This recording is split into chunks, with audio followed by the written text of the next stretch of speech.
Sa mga hindi pa nag-vlog dyan, oh, mag-vlog na kayo mga idol.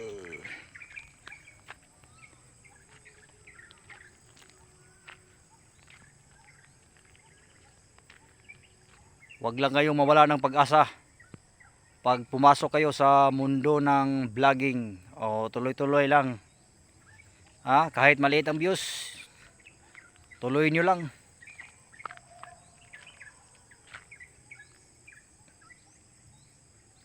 Upload lang araw-araw. So yan lang ang sikreto pag mag-vlog ka.